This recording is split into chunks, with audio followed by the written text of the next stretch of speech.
My name is Featherstone. I am a nurse practitioner of both reproductive and sexual health, as well as psychiatry. I have been a nurse since 2014. It was my own experience with surviving perinatal mood and anxiety disorders that drew me to working with people having babies. And throughout that experience, I realized how neglected sexual health issues were, as well as mental health issues, not just for women, but for queer people as well. I had my own sort of gender revelation when I was going through midwifery school, which was a very interesting experience, being in such a gendered environment and realizing that I didn't quite fit, and being able to have someone who helped me sort of put my finger on why. So then I had this added aspect of my identity that I really brought to the reproductive space. And then I went and got recertified in psychiatry, and just being able to marry my professional experiences, my personal experience, and dive deeper into the research was really exciting to me. So that's sort of the nerdy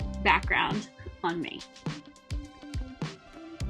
So it was really funny. I had opened up my private practice doing telehealth, focusing on mental health and some limited sexual and reproductive health and access to birth control out in a low resource state. And as I was introducing myself to providers in Idaho, which is very conservative, they were like, "Oh, you're non-binary.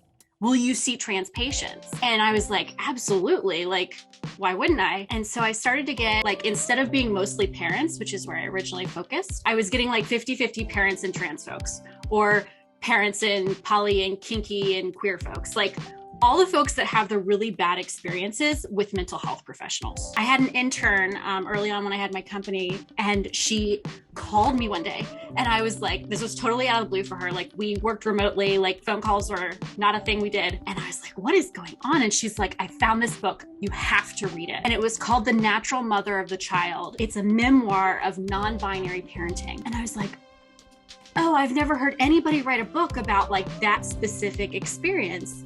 And I have 2 children that I gave birth to, but I'd also had some really interesting conversations with some of my peers who are nurse practitioners, who were one of them, they said, I had my gender revelation during my pregnancy because I had such intense gender dysphoria. And I felt like all the gendered things that went along with motherhood were slapped on me, and I didn't even get to choose them or have any sort of discussion about what I was picking and choosing. And so I was like, oh, because mine was way after I had children. So it was a different sort of evolution. And so I started having this conversation more, and there's more people in the trans and queer community talking about people who choose to gestate. And within the reproductive community and the OBGYN circles, it's been a really hard change getting inclusive language to catch on. So I feel like I'm sort of bridging these 2 worlds between being a member of the trans community and being a reproductive health provider, and sort of hearing both sides of it.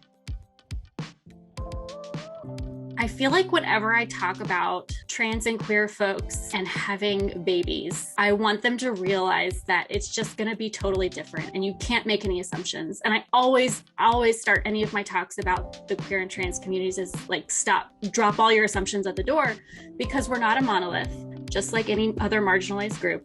We all have different experiences. We choose different things. We choose different parent titles.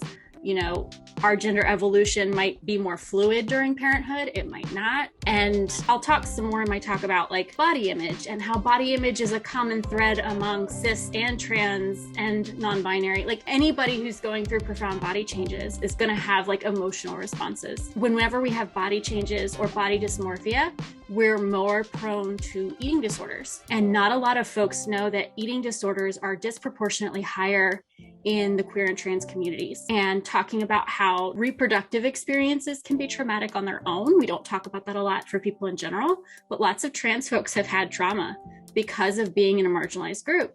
And so it's not that all of us are traumatized. That's not what I'm trying to say. But when we have layering of these experiences, and trans folks have already had negative experiences in medical spaces, having the tools to ask questions sensitively and to be able to frame it with people as to why we're asking and why it's relevant, instead of that sort of toxic curiosity.